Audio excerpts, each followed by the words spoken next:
What's an occupation you're sure no one enjoys doing? I was looking for this comment. Worst job I've ever had. Desk adjusting is just a call center role on crack. Impossible metrics. Workload was unmanageable and 90% of the customers were horrible to deal with. So many coworkers started medication and or went on leave of absences for mental health reasons as a result of the job. Insurance paid me well, but cold calling 40 hours a week only to end up writing people on SAT, Sun or after hours and sometimes before hours was brutal. Salary plus commission pay. I was making about $75K/year as a captive for the In Good Hands demons at 18. Occasionally I was able to give myself the weekend off to party etc. Got into the music industry after then, and despite being much more physical and less pay, I loved it way more. I've been in insurance for 3 years and I've done field agent work, inbound calls for policy changes and claim filing, cutting death checks, underwriting and cold calling. The money's good until you have to tell a woman who is trying not to cry on the phone to you that there isn't anything you can do for her or the baby she just lost during birth. It's just a long silence and then you cry together and apologize. I honestly kind of miss it. I did it all through college. It paid well, and depending on what product you're doing customer service for, it's not always awful. We sold clothes and shoes. You'd occasionally get yelled at for messed up orders, but it wasn't bad. A lot of chatty old ladies. My company bought out a company that sold gift foods. Think edible arrangements, cheese assortments, fancy pastries. And that was awful since there's so many more ways for orders to be messed up, moldy stuff, broken jam jars, bugs in the fruit. But now that I've graduated and work in the creative field, I miss being able to kind of shut your brain off and just go through the motions. Plus I worked my way into better tasks, so I was off the phone filing, training, processing returns. I had a student who was from a wealthy family that worked for the sewage department. He said his favorite job was going down into the sewers to clean the grates. He did this rather than go to university and join this family business. To keep his parents happy, he would occasionally take night classes at the community college, which is where we met. He was a really nice, happy-go-lucky person. I worked one whole day in an onion processing and packing plant. Nobody, and I mean nobody, liked that job. When I showed up, they told me I'd get used to the crying and it would go away. That was a lie. And when it's that many onions, you're not just crying. You can't open your eyes and you can feel it in your sinuses and tear ducts. All the while you're trying to look out for forklifts in a pretty tight-knit warehouse. The forklifts are moving fast because the plant just has to keep processing. If you were lucky, you would just do cold packing, but generally you would be working an assembly line that chopped the onions. Never went back. I used to move furniture for a rent-to-own furniture store. That includes delivering it, setting it up, and taking it back when the people and their rental or can't pay for it. People who get rent-to-own furniture do not tend to be happy people. I repossessed a vacuum cleaner from a crying woman. I accidentally tore someone's already owned couch while repossessing a deep freeze. I removed a fridge from a house, and when we pulled it away from the wall was moving, coated in roaches. I got bit in the ass from a pack of dogs trying to knock on someone's door who had been ignoring our bills and calls, prompting me to get a rabies vaccine. I repossessed a dryer from a woman who said it wasn't working anymore, but when we removed the lint trap, it had a year's worth of lint layers stacked in it. She insisted that wasn't the problem, the dryer was broken. I was cleaning up a computer we repossessed from someone, when a pair of enormous antennae appeared from the fan vent. We moved the computer into the box, struck outside, set off a bug bomb, and closed the door. The next day we had to sweep a large carpet of bugs out of the truck. Never again. God bless you. I hired a TaskRabbit mover in NYC, and this guy was a beast with a cargo van. He was built like The Rock and held an IKEA two-seater couch with one arm while holding the door for me with the other. I'm a skinny Asian dude and just ran around propping doors open for him, and moving stuff into the hallway. I tipped him $50 because he somehow moved my entire studio in about 2 hours total. Whenever someone in the city is moving, I tell them to use this guy. The work you guys do is well appreciated. Edit. Hey all. I just logged into my TaskReddit account to try to get you all his info, and it looks like his account has been deactivated. Frown. I don't see it in my previous taskers. Sorry. My mother's fiber broke on her ATT connection. I called tech support and service to get it fixed. They tell me it would be 3 weeks to get someone out. I made the appointment and hung up. I called Spectrum, the only other provider in her area, and told them if they could get there faster we would switch. They said 2 days. So I called ATT back and told them if they wanted our business they had 24 hours to get there. I also might have told them the 2 service guys can fight to the fucking death. Well, they both showed up the next morning, but Spectrum won, and we had the ATT boxes and modem in a box to give the repair guy. Edit. I'm not sure the type of fiber she had, but it was extremely slow. She had 3 TVs, phone and internet. If you had all the TVs on different channels, he could barely do a FaceTime. If you were on a phone call, you needed to turn off one TV at least to keep connection. This fiber was sticking out of a box on the wall, and it had a little white shielded fiber that broke off. Spectrum has been rock solid, and my remote software I use to keep her system clean and running is lightning fast now that she is on Spectrum. 26 years ago I was working an entry-level job in law enforcement, patrol, when I was asked to assist a senior detective who worked specifically in sex crimes. It was an opportunity to work some overtime and gain some investigation knowledge. My first night on this assignment saw me documenting and booking loads of CP into evidence after a large arrest and search warrant of a small house. That shit really messed me up. I thought I had seen it all. I grew up seeing more porn than I should have. But this was horrible. I remember having a panic attack and just couldn't understand why I was crying. That strange sensation when you feel like you can't breathe. 2 older salty cops walked me outside and took care of me. I will never forget that. Damn. Sorry about the bummer story. Cop here. We have someone at our department who gets online posing as a minor in chat rooms to try to find and arrest child predators. He also deals with CP too. Obviously the stuff he sees is very bad and the conversations he has to have while posing as a 13-year-old are disturbing. But he loves doing it because it is helping put away these sickos and protecting children. He is mandated by the department to see a counselor at least once a month, and his time in that role is limited. As a side note, it is absolutely terrifying how many predators are out there. He'll enter a chat with a username like SockSirGirl2008 or something similar, and he'll immediately have adults trying to talk to him. He will quickly let it be known that he is 13, and it does not deter the suitors. I did this for many years. While there were many annoying and frustrating times, I took a lot of pride in getting insurances to pay for what they should, saving many patients from having to be responsible for costs. My biggest accomplishment was after a 2-year appeals battle for a transplant patient, I finally got the insurances to concede and accept to pay, earning a couple million for the hospital and 0 cost to the patient. I shouted hell yeah from my cubicle. Haha. Boss bought me lunch and I got a nice little bonus that month. I worked for a few hospital networks doing receivables on the insurance side. I have to say, man, non-governmental insurance companies are scummy AF. The worst was when I was dealing with a couple of claims for suicide attempts and subsequent hospitalizations. The medical insurance side didn't want to pay because primarily the diagnostic code was psychiatric, and the behavioral health side didn't want to pay because the patient received medical treatment. In the end, they both denied the claim. We exhausted our appeal, and the patient ended up with a huge bill. Absolutely soul-sucking.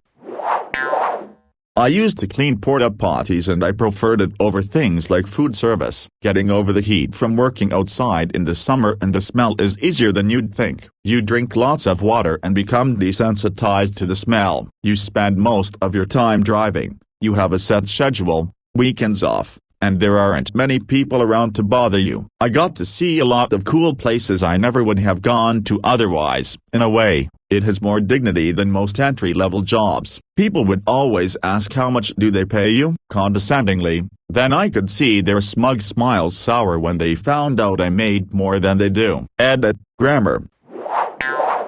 No shit. I did moderation for a well-known game company before social media took over from message boards. Griefers are bad enough in games, but when some douchebag decides to spam horrific pictures of Harlequin babies and you have to get rid of them all before you've had your breakfast, not to mention being called a fascist in dedicated threads because you moved someone's post or something stupid like that. We also had to moderate uploads in a few very popular games. One allowed people to upload 30-second clips of them playing and we had to watch every single one. The amount of dicks I saw. Worse though was a game where you could design levels and upload photos as level elements. People were using them to upload indecent images of children. The first time I came across it and reported it to the legal department, they told me to just delete it and not bother doing anything else since it would be such a legal headache.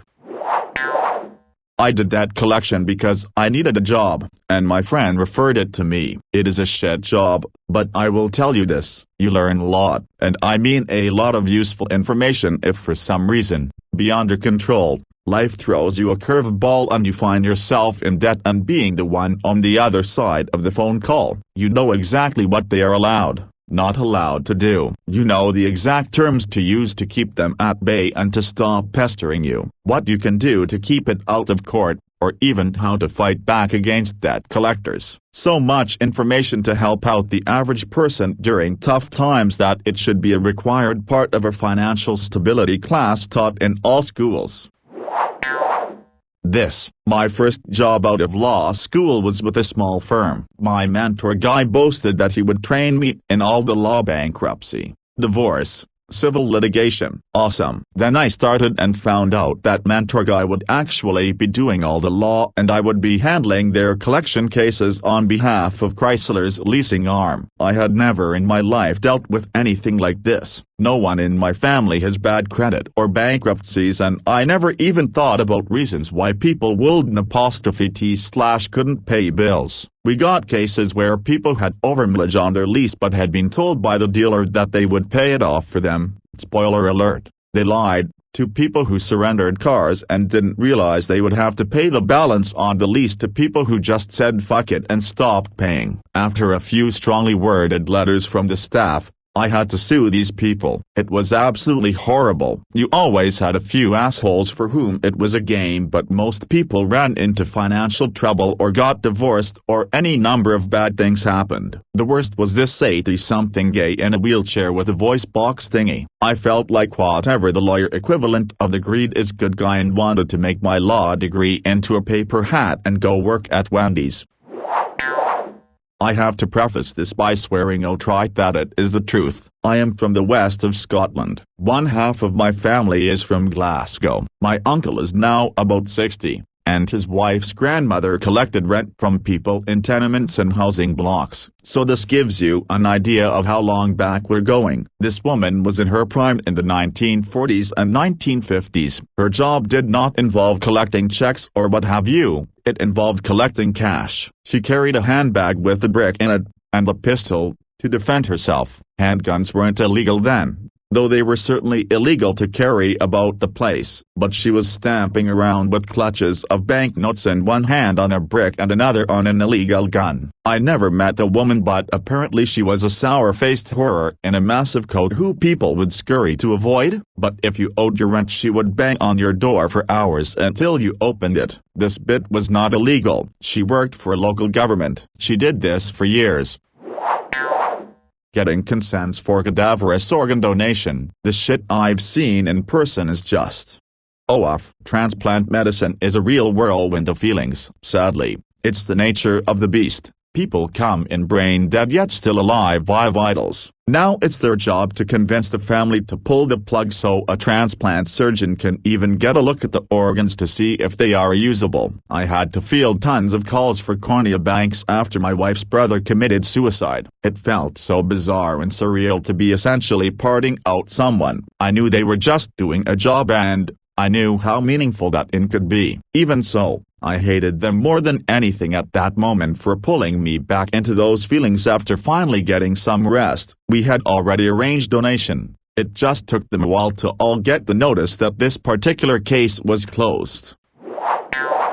I'm a nurse, and someday working for LifeShare has always been a dream job of mine. As morbid as it sounds, I've worked alongside them a lot in Mayaku, and their job is so fascinating. It's not just the getting consent, but keeping the organs viable in the body until they go to the OR for removal, helping in the OR and transporting organs, and helping with the transplant. I know it's absolutely heartbreaking, but you also know the devastation of one family is giving life to another. It's a bittersweet feeling, I suppose. LifeShare doesn't step in until brain death is confirmed, for organs, and after death for corneas and skin. I think a lot of people think they just prey on anyone sick and try to convince families to pull the plug so they can steal organs. But this is very not the case. Brain death is confirmed by a physician in the hospital, and a second physician from LifeShare. It's very interesting. Heartbreaking absolutely, but very interesting.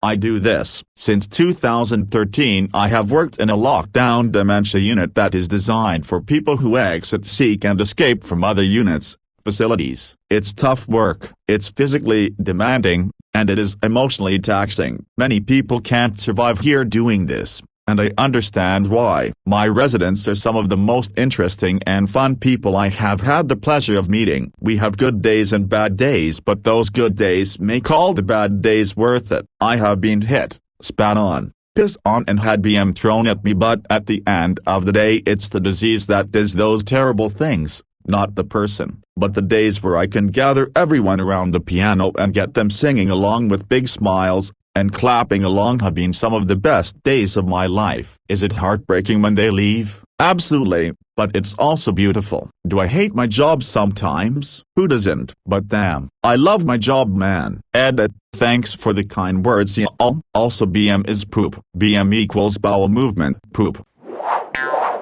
It is not the same thing, but my grandmother had early onset dementia or something like that. I would stay up all night to take care of her, and my grandfather would take the day shift. She was already on bed rest due to COVID, and it had gotten to a point where there was nothing any homes or medical facilities could do that we could not. It was both enjoyable to see her face light up every time I walked into the room, but also heartbreaking to know how miserable she felt not being able to do anything. She passed about 10 months ago. 3 years longer than doctors said she would. My first thoughts weren't even sad to see her go, but joy that she was no longer in pain. I'm not even extremely religious, but oh, how do I hope she's doing better now. Yes, a few months ago, I visited a geriatric ward on a weekly basis for family reasons, and all I could think was how awful of a place it was. I was almost in tears every time I was driving back home from there, not just because of the awfulness of the place but also because a lot of people spend their final days in that hell, their only grace being short visits by relatives who then get to go to their homes freely while they themselves are stuck in there with people who had forgotten their names, confused and agitated as to why they are being held there. Imagine spending the last days on this earth surrounded by screaming, zombie-like elders wandering around, often repeating the same things over and over again. I'd imagine hell being a sweet release from there. That's her problem. They dangled the title of supervisor and actually suckered you into it. You make marginally more than any other employee but probably don't qualify for overtime, and get to shoulder responsibility for an industry that has been designed from the ground up to be oppressive and insurmountable. You get to deal with high turnover and will be punished or ignored for trying to do anything about it, because you're not the MBA who sits around and decrees the industry standard now says if they removed all the office chairs, people would work 10% harder.